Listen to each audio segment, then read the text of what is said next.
Bienvenidos a TCI, Templo Calvario Internacional en línea, donde somos llamados a hacer la expresión de la gracia y el amor de Dios. Estamos contentos de que nos acompañes en este día. Dios tiene buenos planes para ti y estamos seguros de que su palabra hablará a tu corazón a través del mensaje de hoy. Confiamos que este sea un tiempo de mucha bendición para ti. Si no estás suscrito a nuestro canal, te animamos, hazlo hoy y activa la campanita para que no te pierdas nuestro servicio cada semana. Tus likes nos ayudan a tener mayor presencia en los medios. No olvides compartir este mensaje con alguien más. Amén. Vamos a entrar directamente al mensaje. Tenemos un texto largo que cubrir hoy, varios versículos. Le voy a pedir que nos pongamos de pie para leer esta porción bíblica. La vamos a tener en pantalla, si no me equivoco. Ok, son varios textos, así es que vamos a leerlo con cuidado. Le voy a dar un trasfondo. Estamos en el mensaje número 15 del libro de Hechos y la semana pasada vimos el avivamiento que había en Jerusalén. Este avivamiento trajo persecución, pero concluimos con que sacaban a los enfermos a las calles y la sombra, aún la sombra de Pedro pasaba por el lado de ellos y la Biblia dice que todos los que traían de todos los pueblos eran sanados y eran libertados los oprimidos por el diablo. Entonces esto nos habla de un avivamiento, un mover de Dios sin precedentes. Entonces vamos a ver qué sucedió. Estamos yendo verso por verso en el libro de Hechos. Capítulo 5, versículo 7 dice: el sumo sacerdote y todos sus partidarios que pertenecían a la secta de los saduceos se llenaron de envidia. Entonces arrestaron a los apóstoles y los metieron en la cárcel común. Pero en la noche un ángel del Señor abrió las puertas de la cárcel y los sacó. Vayan, les dijo, preséntense en el templo y comuniquen al pueblo todo este mensaje de vida. Conforme a lo que habían oído, al amanecer entraron en el templo y se pusieron a enseñar. Cuando llegaron el sumo sacerdote y sus partidarios, convocaron al consejo, es decir, a la asamblea general de los ancianos de Israel, y mandaron traer de la cárcel a los apóstoles. Pero al llegar los guardias a la cárcel no los encontraron. Así que volvieron con el siguiente informe: encontramos la cárcel cerrada, con todas las medidas de seguridad, y a los guardias firmes a las puertas. Pero cuando abrimos, no encontramos a nadie adentro. Al oírlo, el capitán de la guardia del templo y los jefes de los sacerdotes se quedaron perplejos, preguntándose ¿en qué terminaría todo aquello? En esto se presentó alguien que les informó: miren, los hombres que ustedes metieron en la cárcel están en el templo y siguen enseñando al pueblo. Fue entonces el capitán con sus guardias y trajo a los apóstoles sin recurrir a la fuerza, porque temían ser apedreados por la gente. Los condujeron ante el consejo y el sumo sacerdote les reclamó: terminantemente les hemos prohibido enseñar en ese nombre. Sin embargo, ustedes han llenado a Jerusalén con sus enseñanzas y se han propuesto echarnos la culpa a nosotros de la muerte de ese hombre. Es necesario obedecer a Dios antes que a los hombres, respondieron Pedro y los demás apóstoles. El Dios de nuestros antepasados resucitó a Jesucristo, a quienes ustedes mataron colgándole de un madero. Por su poder Dios lo exaltó como príncipe y salvador, para que diera a Israel arrepentimiento y perdón de pecados. Nosotros somos testigos de estos acontecimientos, y también lo es el Espíritu Santo que Dios ha dado a quienes le obedecen. A los que oyeron esto se les subió la sangre a la cabeza y querían matarlos. Pero un fariseo llamado Gamaliel, maestro de la ley, muy respetado por todo el pueblo, se puso en pie en el consejo y mandó que hicieran salir por un momento a los apóstoles. Luego dijo: hombres de Israel, piensen 2 veces lo que están a punto de hacer con estos hombres. Hace algún tiempo surgió Teudas, jactándose de ser alguien, y se le unieron unos 400 hombres, pero lo mataron y todos sus seguidores se dispersaron. Y allí se acabó todo. Después de él surgió Judas del Galileo en los días del censo y logró que la gente lo siguiera. A él también lo mataron y todos sus secuaces se dispersaron. En este caso, les aconsejo que dejen a estos hombres en paz, suéltenlos. Si lo que se proponen y hacen es de origen humano, fracasará. Pero si es de Dios, no podrán destruirlos. Y ustedes se encontrarán luchando contra Dios. Se dejaron persuadir por Gamaliel, entonces llamaron a los apóstoles y luego de azotarlos, les ordenaron que no hablaran más en el nombre de Jesús. Después los soltaron. Así pues los apóstoles salieron del consejo llenos de gozo por haber sido considerados dignos de sufrir afrenta por la causa del nombre. Y día tras día en el templo y de casa en casa no dejaban de enseñar y anunciar las buenas nuevas de que Jesús es el Mesías. Amén, tremenda porción bíblica. Quería dividirla en alguna parte, pero teníamos que seguir el hilo de la historia y este es el mensaje de hoy. Y vamos a predicar bajo el título La resiliencia de la iglesia.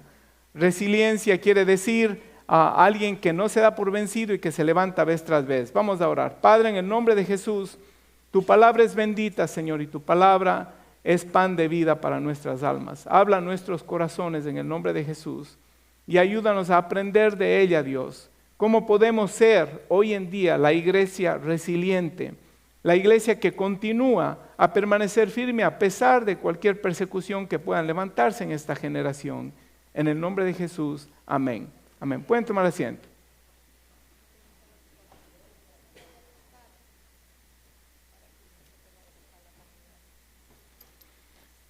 La resiliencia de la iglesia. Por 2000 años, la iglesia se ha probado como la iglesia del Señor Jesucristo. No levantada por hombre, como dijo Gamaliel en su consejo. Si es que esto es de hombre, esto va a fracasar. Pero si es que es de Dios, se van a hallar peleando contra Dios.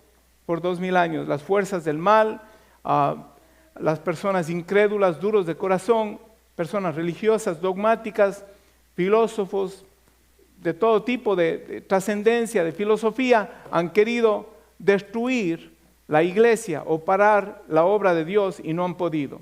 Entonces la semana pasada culminamos con ese gran avivamiento en Jerusalén y vimos el mover poderoso de Dios sanando enfermos y libertando cautivos, pero no unos, dos o tres, sino a todos, dice la palabra de Dios. Y concluimos la semana pasada que la Biblia no habla en hipérbole, sino habla verdades. Y la Biblia dice que todos fueron sanados, todos los que acudían a las calles de Jerusalén. Recuérdense que no había templo y habían más de 8,000 cristianos. Salían a las calles y había culto en la calle, un culto de sanidades en la calle. ¿Qué le parece?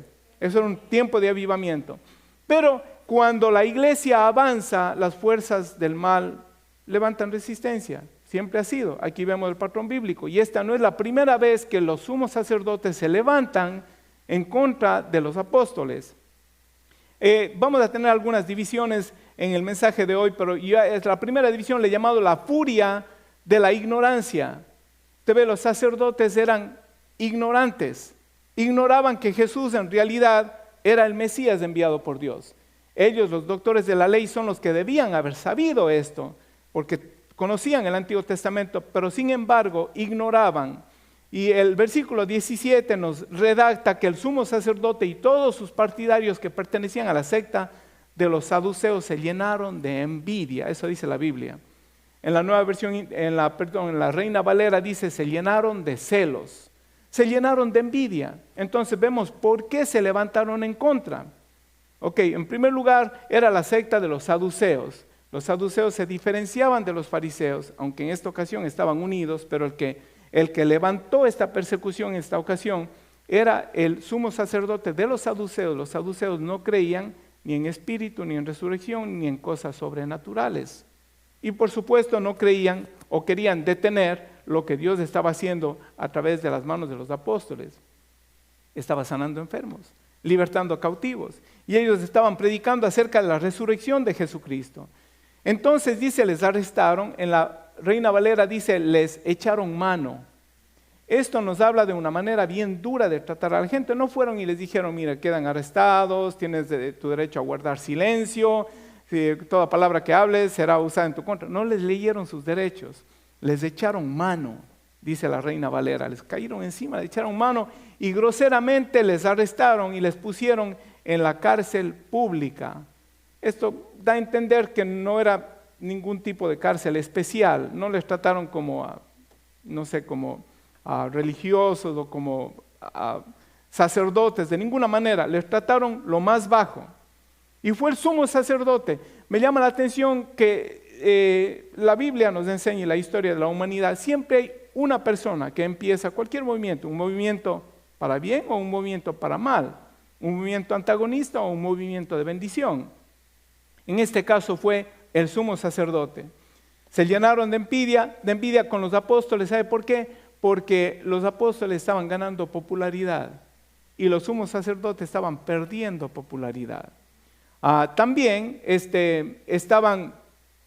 tenían unos intereses políticos. Usted ve, Roma había dado a los judíos la libertad de culto y los fariseos tenían nombre, tenían fama, tenían algún estatus dentro del reino romano, aunque eran súbditos, pero ellos tenían libertad de culto. Entonces, si es que estas revueltas que tenían que ver con la costumbre judía o con la religión judía, se salía de las manos de los sumos sacerdotes, ellos podían ser privados del privilegio que tenían, de la libertad de culto. Ellos eran tenidos en cierta manera como algunos líderes líderes políticos dentro del pueblo. Entonces, vemos cómo por pura envidia se levantan en contra de los apóstoles. Esto no es nada nuevo. En el Antiguo Testamento siempre hubieron los falsos profetas, hubieron los profetas de Dios y siempre hubo un conflicto entre ellos. Los unos decían, nosotros estamos bien, los otros decían, nosotros estamos bien, pero ¿qué pasaba? Dios siempre vindicaba a el profeta de Dios, ¿no? Se levantaron en contra de Elías. Elías hizo llover fuego del cielo y vimos cómo Dios siempre daba la victoria, siempre Dios da la victoria, pero la furia de la ignorancia. En inglés hay un dicho que dice, la ignorancia es atrevida. Los sacerdotes no sabían qué era lo que estaban haciendo y se levantaron en furia. Y ante esto vemos cómo hay un contraataque, un contragolpe de parte de Dios y parte del reino de los cielos. Les cogen y les meten presos. Viene un contragolpe. El Señor no va a dejar. Jesucristo dijo, las puertas del infierno no prevalecerán contra la iglesia, ¿verdad? Les meten presos. ¿Qué es lo que hace el Señor? El versículo 19, en la noche, un ángel del Señor les abre las puertas y les hace salir. No es la primera vez que Dios hace algo maravilloso y no es la última vez que Pedro va a salir de la cárcel de una manera sobrenatural. Luego después veremos unos capítulos más adelante, como también nuevamente un ángel le saca de la cárcel. Pero me llama la atención la urgencia del mandato divino. O sea, caen presos, ¿no? Y viene el ángel y dice, salgan de la cárcel. Uno pensaría, ok, voy a salir de la cárcel, ahora voy a salir huyendo, me voy para Samaria, me voy para otro lugar, para el norte, para el sur, a ver si allá me dejan predicar en paz. Pero el ángel le dice, ¿qué es lo que le dice el ángel? Vayan, les dijo. Ese vayan es un imperativo. No es una sugerencia, es una orden imperativa con urgencia. Vayan, preséntense en el templo y comuniquen al pueblo todo este mensaje de vida. En el templo fue que les arrestaron. ¿Por qué les arrestaron? Por estar hablando. Les meten presos, el ángel les manda a salir, dice ahora vayan y pónganse de pie y sigan predicando. Tremendo, ¿verdad? Hay una urgencia de parte de Dios en que el mensaje del evangelio sea predicado. Una vez más, por 2000 años, este mensaje no ha podido ser destruido, ni detenido, ni ha podido quedarse en cuatro paredes o quedarse preso. Si es verdad que cientos y miles, posiblemente a través de la historia, cientos de miles de personas y hasta el día de hoy están dando su vida por causa del evangelio. Usted y yo no lo sabemos, pero esta es una gran realidad. Actualmente hay personas que están muriendo, están siendo decapitados, están siendo fusilados por causa del evangelio. Pero hay una urgencia que viene de parte del trono de Dios que este mensaje tiene que seguir siendo predicado. Y me pregunto yo, dejando correr mi imaginación mientras preparaba el mensaje, les dice salgan y pónganse a predicar al día siguiente. Ellos madrugaron al día siguiente y se fueron a predicar. Digo, a lo mejor ahí hubo alguien, un don fulano, póngale nombre, cualquiera que sea, que ese día escuchó el mensaje, ¿ok? Y se convirtió. Aunque Pedro hubiera muerto ese día, esa una persona, cualquiera que haya sido de los tantos que oyeron, perpetuó ese mensaje. Puede ser que por esa obediencia usted y hoy estemos aquí. ¿Verdad que sí? Puede ser que un solo hombre dijo, ok, yo voy a hacer lo que hizo Pedro y yo voy a dar mi vida al Señor y voy a continuar a predicar, y a lo mejor por eso el mensaje llegó a nuestras vidas. La urgencia de parte de Dios de que este mensaje siga siendo predicado está en pie el día de hoy. Y Dios está esperando que usted y yo entendamos la urgencia de los tiempos y que podamos perpetuar este mensaje. ¿Cuántos creen que hay almas que salvar? ¿Cuántos saben que hay almas que salvar? Todos los que dijeron amén, venga el día sábado a las 10:30. Amén. Gloria sea a Dios. Sí, tenemos que unirnos. Aparte de que vamos a dar el taller de evangelismo, también vamos a estar adoptando, con la ayuda de los que vengan, ciertas estrategias, días y horarios que podamos trabajar. Yo no le voy a decir usted tiene que hacer esto, lo otro. Vamos a entre todos armar un plan para evangelizar nuestros barrios y para evangelizar aquí el lugar donde que estamos congregándonos. El ángel del Señor los liberta y les manda a predicar. La orden del ángel no fue racional. Lo que Dios nos manda a hacer a veces no tiene sentido. La razón nuestra o la razón de alguien que nos quiere nos va a decir, no, mira, no, hoy no vayas al templo. Bueno, los que quedaron, gloria a Dios, amén. Gloria a Jesús. Y si usted algún día no viene, nadie le va a criticar, ¿verdad? Vamos a orar por usted cuando usted se quede. Pero la urgencia de Dios dice, váyanse y pónganse de pie. Dios ya te salvó. ¿Cuántos tienen salvación aquí? Entonces Dios ya te bendijo, ya estás tú salvo, ya tienes vida eterna. Entonces lo que nosotros tenemos que hacer es decir al Señor, yo voy a tomar mi cruz día a día y te voy a seguir. Ya no vivo yo para mí, ahora yo vivo para el reino, ¿verdad que sí? Entonces Dios podía haberles dicho, oh mi Pedrito, sácale de la cárcel al ángel y dile que se vaya y se esconda hasta que se mueran todos los que le están persiguiendo. No era nada racional, ¿verdad que no? Pero lo más lógico que Pedro hubiera hecho también, como Pedro, el Pedro anterior que negó al Señor Jesús, ahora es un Pedro nuevo, ¿no? Ungido por el Espíritu Santo, lleno de pasión y lleno de denuedo para predicar el Evangelio, como hemos estudiado, ¿no? Entonces Pedro hubiera dicho, esto va a estar duro, yo prefiero, me voy de aquí, no voy a ir al templo, me voy a esconder por un par de semanas hasta que se calme la cosa. El versículo 21 dice, conforme a lo que habían oído, al amanecer. ¿A qué horas fueron sacados por el ángel? No sé, pero no fue a las 7 de la noche. No tuvieron una buena cena y una buena noche de descanso y amanecieron bien descansados para un nuevo día de campaña, no. Al amanecer entraron en el templo y se pusieron a enseñar. La Biblia dice a enseñar. Esto es interesante, porque la palabra enseñar es diferente a la palabra predicar. La palabra enseñar viene de la raíz que viene la palabra didáctico, una enseñanza didáctica. La palabra predicar viene de la palabra que es proclamación o queruso. El uno es didascos, el otro es queruso. ¿Y sabe qué? ¿Por qué puse eso en mis notas? Porque hay personas que dicen, a mí más me gusta la predicación, no me gusta la enseñanza. La enseñanza como que aburre. Hay que tomar notas, hay que seguir un bosquejo, pero las dos son necesarias para la formación espiritual. Por eso aquí en Templo Calvario tenemos escuela bíblica a las 9:30.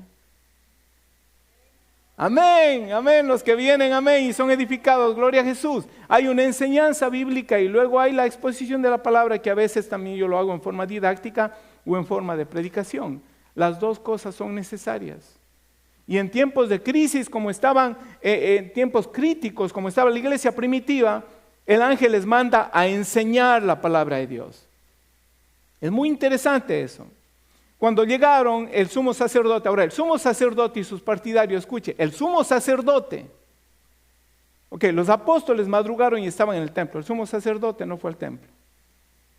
Ellos se dieron cita, pasaron por el templo, no se dieron por apercibidos que ahí estaban ellos predicando, se dieron cita para continuar con la persecución en contra de los apóstoles. Y sus partidarios convocaron al consejo, es decir, a la asamblea general de los ancianos de Israel, ahí vinieron la mayoría de los líderes de Israel y mandaron a traer de la cárcel a los apóstoles. Y usted sabe la historia que leímos. El guardia llega y dice, bueno, yo fui a la cárcel, las puertas estaban cerradas y cuando abrí la cárcel no había nadie. Tremenda sorpresa.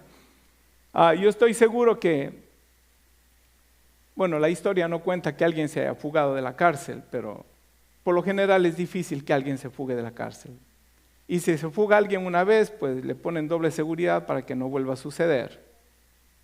Pero yo puedo imaginarme que en ese tiempo romano, las cárceles rústicas, las paredes anchas, la seguridad, yo no creo que alguien se haya fugado. Es algo que les sorprendió, les dejó perplejos, ¿no? Dice, volvieron con el siguiente informe: encontramos la cárcel cerrada con todas las medidas de seguridad, los guardias firmes a las puertas, pero cuando abrimos no encontramos a nadie adentro. Gloria sea a Dios.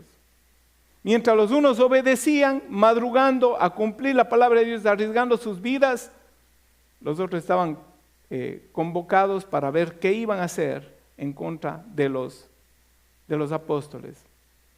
Forman una gran reunión. Su intención no era en sí, no era reunirse para ver qué podían hacer, cómo podían negociar con ellos. No, su intención era sentenciarlos, condenarlos. ¿Verdad que sí? Más luego vamos a ver que querían matarlos.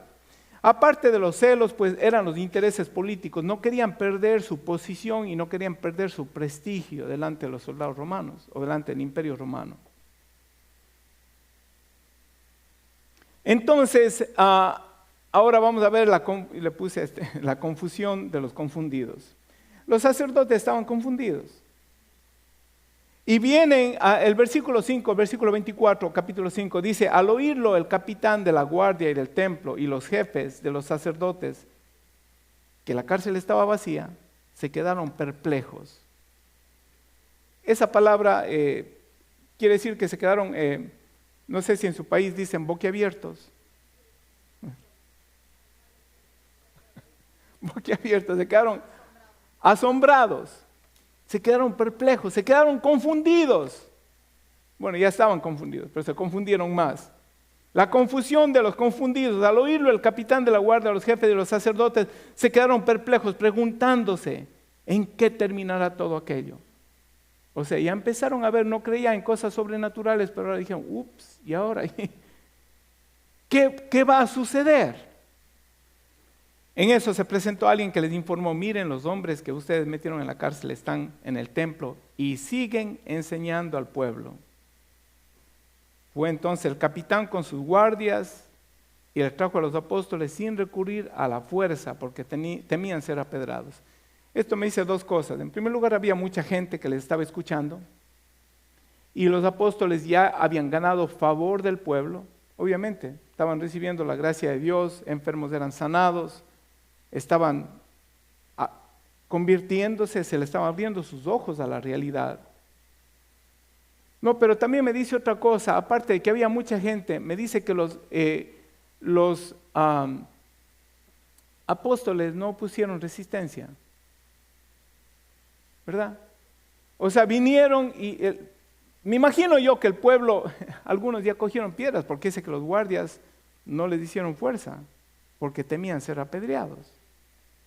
¿Verdad que sí? Pero yo me imagino a los apóstoles diciendo: no, tranquilos, tranquilos. Dios está en control. Nos vienen a llevar nuevamente. Arréstenos, pongan las esposas, llévenos. Les llevaron tranquilos. No hubo oposición o no hubo violencia de parte de los apóstoles. ¿Qué le dice eso a usted? Si un ángel nos sacó de la cárcel anoche, ahora no sé qué nos van a hacer, pero lo que nos hagan, Dios está de nuestro lado. ¿Está Dios de su lado? ¿Cree usted que Dios está de su lado? Entonces no hay por qué temer. Si tenemos que salir a evangelizar, si tenemos que salir a testificar, si tenemos que armar algún programa para alcance a la comunidad, lo vamos a hacer sin temor. Yo creo que la urgencia de salir y pararnos en las calles, en nuestros barrios, a predicar el evangelio, esa urgencia está en pie el día de hoy. Yo podría decir que hay más urgencia el día de hoy. Hay muchos millones más de gente. Hay mucha más necesidad y los días están más malos y peligrosos. Y el retorno del Señor Jesús está cerca. ¿Verdad que sí? Yo creo que tenemos que doble esforzarnos para cumplir el mandato de Dios. Gloria sea a Dios. Se llenaron de consternación estos líderes confundidos, se confundieron más, sus mentes brillantes no podían entender cómo escaparon de la cárcel. Se estarían preguntando, ¿qué osadía tienen estos? ¿Qué están tramando? Esto no es normal, están locos. ¿Cómo es que les metemos presos, salen y vuelven a predicar? ¿Qué están tramando? ¿Tendrán un ejército detrás? ¿Qué viene próximo? ¿En qué va a terminar todo esto? Dijeron ellos. Había incertidumbre en ellos. Se turbaron bien feo, se confundieron bien feo. Los alguaciles les traen sin ser puestos por fuerza, sin ser, le llevan pacíficamente. Ellos accedieron a ir ante sus acusadores. Próximo punto yo le he llamado la osadía de la ignorancia. La osadía de la ignorancia. Lo condujeron ante el consejo y el sumo sacerdote les reclamó. En su confusión, bueno, no sabían que estaban luchando con Dios todavía, no lo entendían, pero les dicen terminantemente, el versículo 27, terminantemente les hemos prohibido enseñar en ese nombre. No se atreven a pronunciar el nombre de Jesús. No dicen, les prohibimos enseñar en el nombre de Jesús. Terminantemente les prohibimos de enseñar en ese nombre. Pero usted no ve que ahí hay osadía, hay un orgullo, ¿verdad? Están perdiendo popularidad, están perdiendo por todo lado. Meten preso y los presos salen y vuelvan a estar. Y vienen con osadía y dicen, les dijimos que no prediquen. Son ignorantes y son osados. Sin embargo, ustedes han llenado Jerusalén con sus enseñanzas, y esta no era una exageración. En poco tiempo la iglesia, como la semilla de mostaza o como la levadura en una masa de pan, empezó a expandir el evangelio en Jerusalén. Y luego dice, se han propuesto echarnos la culpa a nosotros de la muerte de ese hombre. No les preguntan cómo salieron de la cárcel, quién les ayudó. Les reclaman, ¿por qué no nos obedecen? No estaban en la posición de decir, ¿por qué no nos obedecen? En pocos días los apóstoles tenían más de 8,000, más de 10,000 seguidores desde el día de Pentecostés. Se convirtieron primero 3,000, después 5,000. Había una gran cantidad de gente que les seguía. Y sin embargo, ¿por qué no nos obedecen?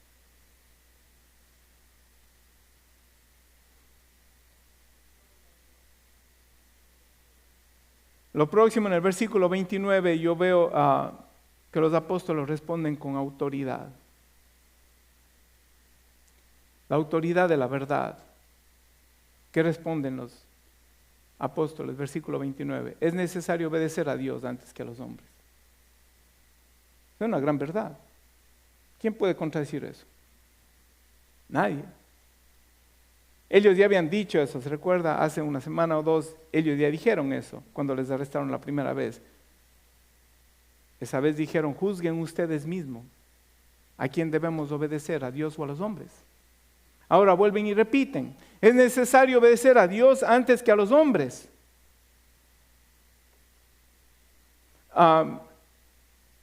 No me acuerdo si mencioné la vez pasada, pero es medio sarcástico, porque entre líneas se puede leer, es necesario obedecer a Dios y no a los hombres. ¿No es esto lo que ustedes enseñan?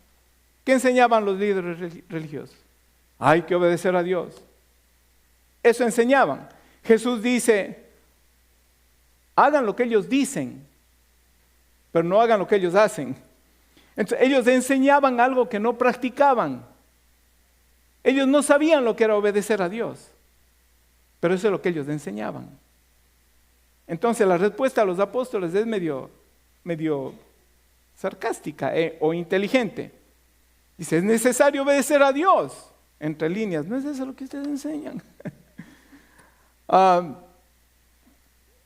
Y fíjese que la autoridad de la verdad, de lo que estamos hablando, empiezan a predicarles el evangelio. Lo mismo que ellos dicen, no enseñen en el templo, no enseñen en las calles.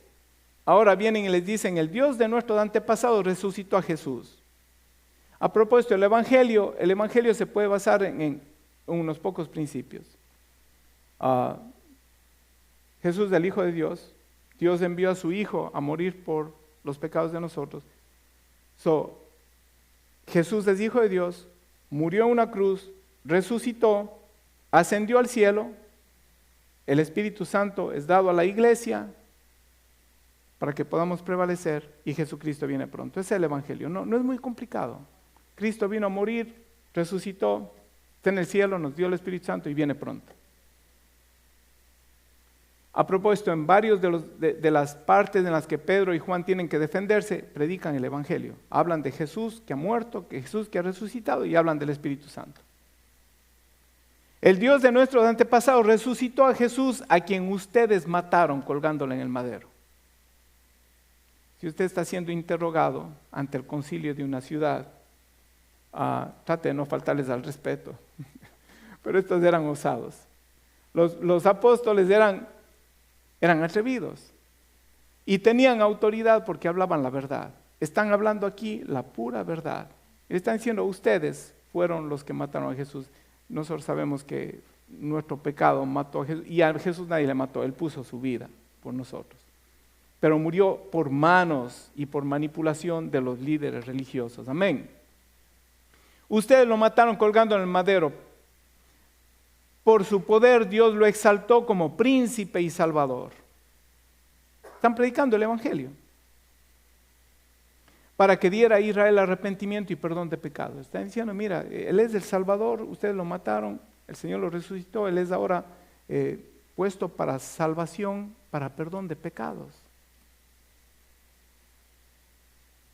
Y luego dice en el versículo 32, nosotros somos testigos de estos acontecimientos y también lo es el Espíritu Santo de Dios que Dios ha dado a los que le obedecen. ¿Ok? Testifican de Dios, del Espíritu Santo. Es una confrontación real a ellos. Y ustedes mataron a Jesús, pero Él es el Salvador ahora. Y también es una invitación sutil. Porque la verdad siempre va acompañada de la gracia. La verdad sin gracia es crueldad.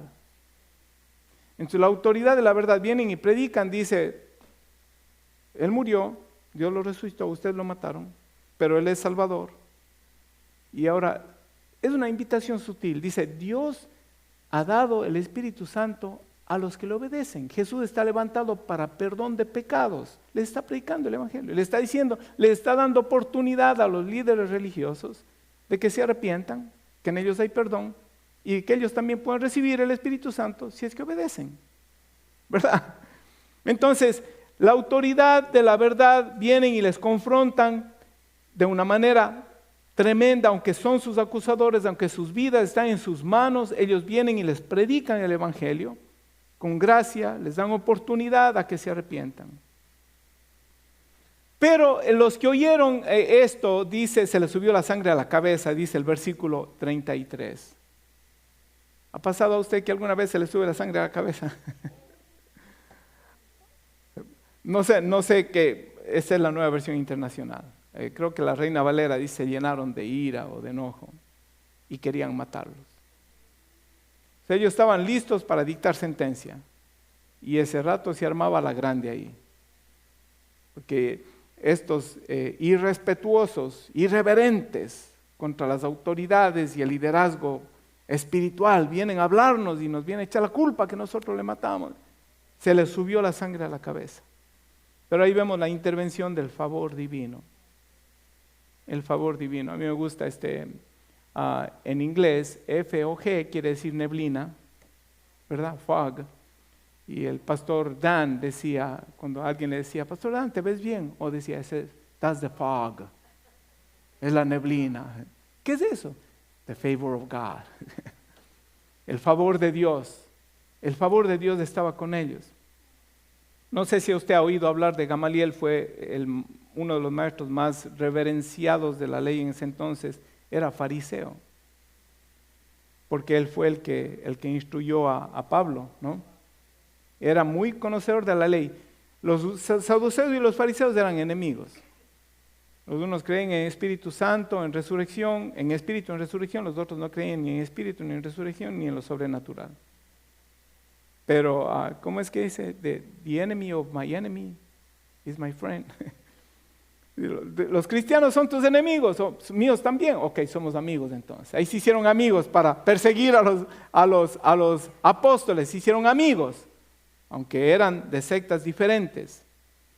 Gamaliel, el maestro de la ley, muy respetado por el pueblo, viene y les hace una observación. Recuerden, dice que se levantó un tal Teudas, hizo una investigación y no sé si usted ha oído hablar de Josefo. Josefo es un historiador judío, muy reconocido, muy renombrado, tremenda autoridad en cuanto a historia de los judíos. Entonces, Josefo dice que Teudas fue un falso profeta, según el historiador Josefo. Pudo persuadir a mucha gente para que tomara sus posesiones y lo siguiera hasta el río Jordán, que según él, el río Jordán se iba a abrir cuando él iba a pasar, cuando él, a su voz, a su mandato, él iba a decir, Jordán, ábrete, y se iba a abrir el río Jordán. Entonces la gente estaba desertando, muchos cogieron sus pertenencias y Gamaliel dice que como 400 personas. Entonces, el Imperio Romano se da cuenta de este tipo, estaba armando una pequeña revolución y manda una cuadrilla y le cortan la cabeza a Teudas, ¿no? Él se creía un falso, Josefo dice, falso profeta y algo mago, o sea, no sé, estaba metido en cosas de magia, no sé. Pero Gamaliel dice, Teudas se creía hacer algo, se levantó con 400, le cortaron la cabeza y todos se disiparon. Y luego habla de un tal Judas el Galileo. Ganó fama por levantarse con un grupo contra el gobierno de Roma. El grupo que tenía Judas era tipo kamikaze. Esta palabra siempre me... Este grupo de que seguía a Judas eran tipos suicidas. No les importaba ni sus vidas ni las familias. Ellos decían, me cortas del cuello, no voy a pagar taxes al Imperio Romano. Me cortas del cuello, yo no voy a decir César es mi Señor. Era una secta, pero estos eran más nacionalistas, eran revolucionarios, ¿no? Y los seguidores de Judas no les interesaba sus familias, no les interesaba nada, ellos eran suicidas.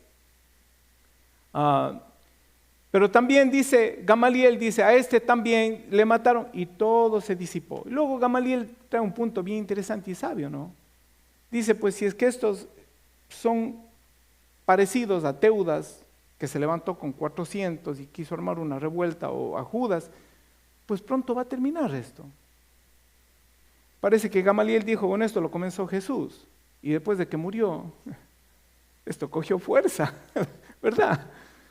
Jesús muere y deja unos cuantos seguidores, se le aparece a unos 500, 120 se convierten, pero en un par de días, en un par de semanas, vienen a ser 8,000, 10,000 seguidores y empiezan a ver milagros, señales y prodigios. Lo que Jesús hacía, ahora lo están haciendo sus discípulos. Entonces Gamaliel como que dijo, 2 más 2 son 4, 4 y 2 son 6, 6 y 2 son 8, y 8, 16. Dice, esto parece que viene de Dios. Entonces Gamaliel dice, si es que esto es de hombre, pronto se va a acabar, así como sucedió con Teudas. Pero si es de Dios, tengan cuidado, porque ustedes se van a hallar luchando contra Dios. Y les logra persuadir. Ahora, los saduceos y los fariseos, obviamente eran una secta, eran líderes religiosos, pero de alguna manera, aunque eran ignorantes y aunque eran rebeldes, ¿no? Pero temían a Dios. Y ellos sabían que no podían levantarse en contra de Dios. Entonces les logran persuadir para que no les maten, porque acuérdense que ellos estaban con la cabeza caliente y dijeron, vamos a matarlos. Pero Dios intervino y usa a un líder religioso de ellos mismos, a Gamaliel, para manifestar su favor divino. Dios siempre llega a tiempo, ¿cuántos lo saben? Aleluya. Aún el día de su muerte Dios va a llegar a tiempo. Dios nunca llega tarde, Dios siempre está. Amén. Lo que veo próximo, el premio de la obediencia. Entonces llamaron a los apóstoles y luego de azotarlos les ordenaron que no hablaran más en el nombre de Jesús. Después de esto los soltaron. Le llamé el premio de la obediencia. ¿Cuál es el premio que recibieron? Les azotaron. ¿Será ese el premio? Versículo 40. Luego de azotarlos, les ordenaron que no hablaran más del nombre de Jesús, después los soltaron. Tampoco el premio es que los soltaron. El versículo 41 nos dice cuál es el premio de la obediencia. Ellos lo dicen. Así que pues los apóstoles salieron del consejo llenos de gozo por haber sido considerados dignos de sufrir afrentas por causa del nombre. La obediencia a Jesús te trae azotes, pero también te trae un gozo inefable. Un gozo y una paz que no la puedes describir, no se puede entender. El gozo y la paz que Dios te da te ayudan a ver las adversidades como parte de un privilegio tuyo, de sufrir afrenta por causa del nombre. La Biblia nos dice que cuando seamos perseguidos, cuando nos vitupieren por causa del nombre, cuando digan cosas falsas en contra tuya, mintiendo, ¿qué dice la Biblia? Gózate, regocíjate. ¿Verdad que sí? Ese es el premio de la obediencia. Algunos buscan el premio de la obediencia en dólares y centavos, en el evangelio de la prosperidad, ¿sabe qué? Carros nuevos, casas grandes. Nada de eso te vas a poder llevar.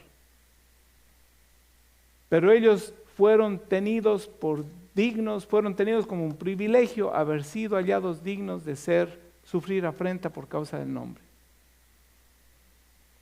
Y por último, el versículo 42, vemos la resiliencia de la iglesia. Resiliencia, una vez más, quiere decir que cuando te caes, te golpean, te vuelves a parar. Te vuelves a parar, una tenacidad, no te das por vencido. Gloria a Dios por la resiliencia de la iglesia, estamos hoy aquí, 2000 años. Gloria a Dios por la resiliencia, por el amor de Dios que nunca se da por vencido con nuestras vidas.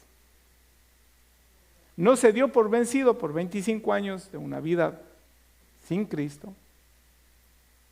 Y Adrian Rogers decía, cuando me convertí a Cristo me arrepentí. Después de convertido me he tenido que arrepentir un montón de veces. Cuando me convertí a Cristo el Señor tuvo paciencia conmigo. Después de que me convertí ha tenido que tener mucha paciencia conmigo. Y la tiene con usted también. Con todos nosotros, ¿verdad que sí? Somos un producto en proceso todavía. Y no podemos darnos por vencidos. El versículo 42. En vez de que se aplaque la cosa, de que los cristianos ya dejen de hablar, dejen de predicar, que la cojan suave porque les latiguearon, porque les amenazaron, metieron presos. Pero ¿qué hace la iglesia? Y día tras día, escuche esto, en el templo y de casa en casa. Wow. Alguien copió a esto, ¿verdad? Los TJ copiaron este modelo de casa en casa, llegan a golpear a la puerta y a lo mejor nosotros debemos hacer eso también, ¿verdad? De casa en casa, ¿sí? Ir a golpear. Si ellos lo hacen y día tras día en el templo y de casa en casa no dejaban de enseñar y anunciar las buenas nuevas de que Jesús es el Mesías. Después de todo lo acontecido, de haber estado al borde de la muerte, después de haber sido azotados y amenazados para que dejen de predicar el Evangelio. ¿Qué hizo la iglesia? Porque no es solo los apóstoles, ¿sabe? Se recuerda cuando los apóstoles fueron amenazados la semana pasada vimos, ellos vienen a los suyos y la gente se unió a orar. Los héroes de la iglesia primitiva, los protagonistas de la historia que hemos leído son Pedro y Juan, pero detrás de ellos había un pueblo que oraba por ellos, que intercedía por ellos, un pueblo que buscaba a Dios, que se tornó a Dios.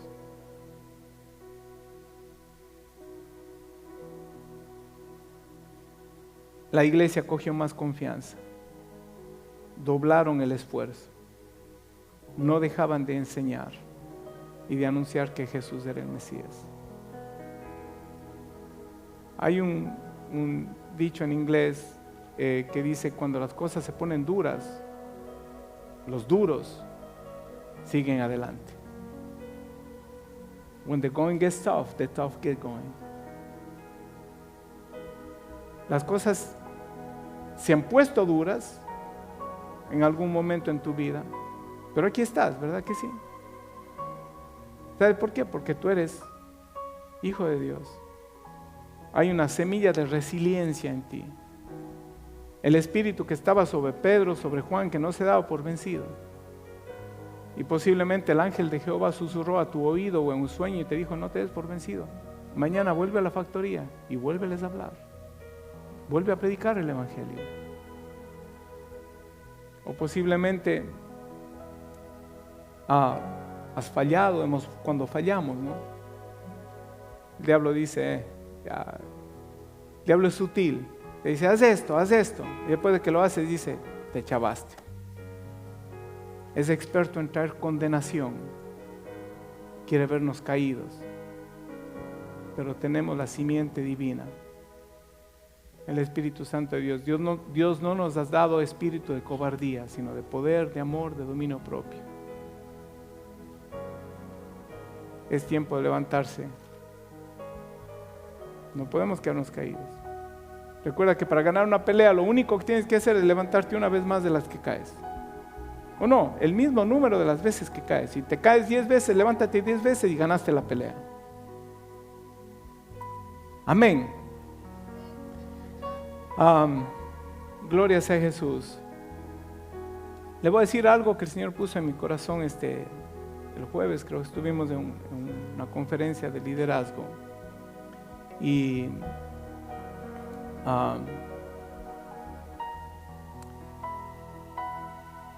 el predicador o el conferencista hizo una ilustración bien tremenda.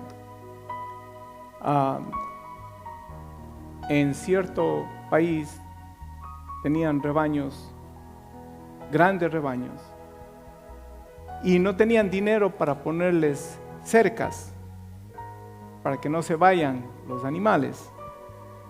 Y era un problema. Cada vez pues tenían que irlos a buscar un día de camino. Las ovejitas estaban por allá, las vacas, y no sabían qué hacer. No tenían dinero para poner todo eso cercado.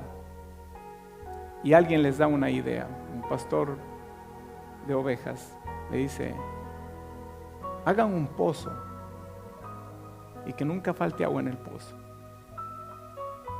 Y funcionó. El ganado, las ovejas, todos se iban hasta cierta distancia. Sí se iban, no habían cerco, pero regresaban al pozo. Y el predicador dice: haz que tu iglesia sea un pozo. Mientras aquí, y la iglesia es un pozo. ¿Cuántos encuentran paz y restauración y fortaleza en este lugar? Y usted conoce gente sedienta, y usted conoce gente necesitada. Invíteles, testifíqueles. Usted no sabe el poder de Dios, el poder que Dios quiere manifestar en su vida, el poder para poder hablar a alguien y sacarlo de las tinieblas a la luz. No necesita un mensaje exegético, teológico. Dale, mira, yo, como dijo la hermana Ana, ¿verdad? Tremendo testimonio. No, mi hijo fue diagnosticado. Yo oré a mi hijo, yo he ido a la iglesia, ese es mi lugar de refugio. El Señor me respondió. Eso es todo lo que tiene que decir. Si usted no tiene nada que agradecerle a Dios, si Dios no ha hecho nada en su vida, quédese callado. Pero si Dios ha hecho algo en su vida, el acto más grande de ingratitud sería de que usted se quede callado. Dígalo. Yo puedo estar en donde esté. Pregúntele a María o los que han andado conmigo. Yo hablo de la iglesia en Clifton. Y no porque sea el pastor, porque yo creo que Dios, ¿cuánto creen que Dios está aquí?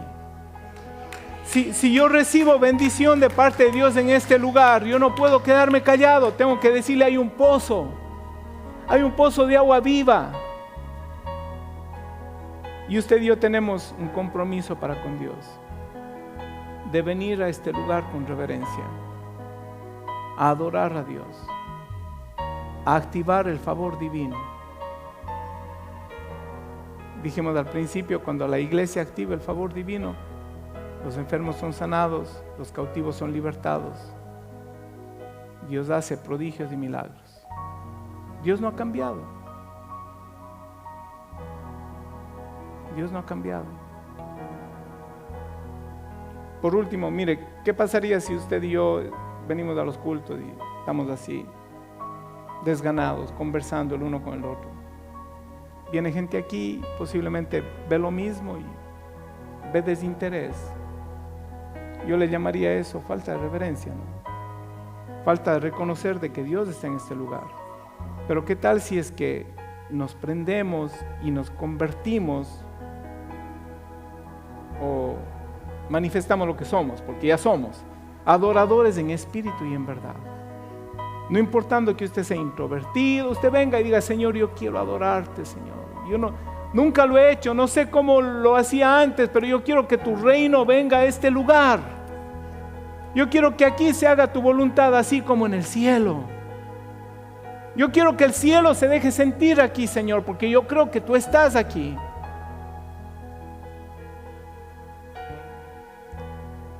Dios se hace presente donde Él es honrado.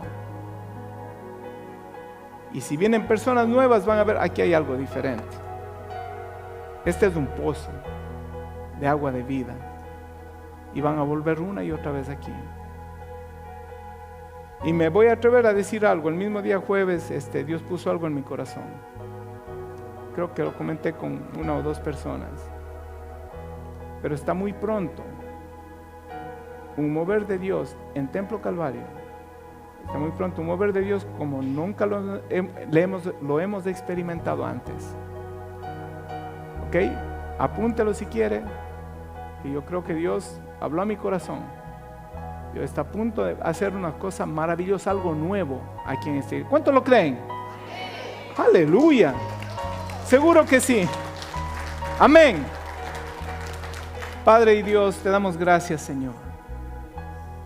Cada uno de nosotros hemos sido llamados y constituidos como hijos tuyos, como iglesia, la iglesia de Jesucristo. Y somos casa de Dios y puerta del cielo. Gracias, Señor, por hablar a nuestras vidas, por tu palabra. Gracias por tu Espíritu que confirma tu verdad en nuestros corazones. Ayúdanos el día de hoy, Señor, a aprender de las Escrituras y a reconocer nuestra responsabilidad y también el poder que reposa en nosotros, el mismo poder que reposaba en Pedro y en Juan y en la iglesia primitiva, para ser osados, para tener valentía, para ser apasionados con cumplir tu voluntad, Señor. Padre, ayúdanos a reconocer que tú eres nuestra fuerza y tú estás de nuestro lado, y si tú eres con nosotros, ¿quién contra nosotros?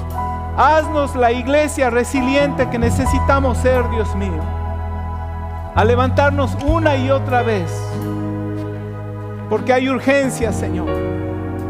La urgencia de que tu palabra sea enseñada, sea predicada en este lugar, y que esta casa se convierta, Señor, en una fuente, Dios, a donde tú vas a traer rebaños para que sean apacentados, alimentados, Señor. Este es tu deseo, Dios mío. Y tu iglesia dice amén. Tu iglesia dice, heme aquí, Señor. Tu iglesia dice, yo estoy aquí, Dios mío, usa mi vida, Señor. Envía, Señor, tu reino a este lugar. Manifiesta tu presencia en este lugar, Señor. En el nombre de Jesús. Amén y amén. Gracias por habernos acompañado en este día. Estamos seguros de que Dios ha ministrado tu vida. Si tienes una petición de oración o deseas más información acerca de TCI, te dejamos nuestra información en la descripción. Que Dios te bendiga. Te esperamos la próxima semana.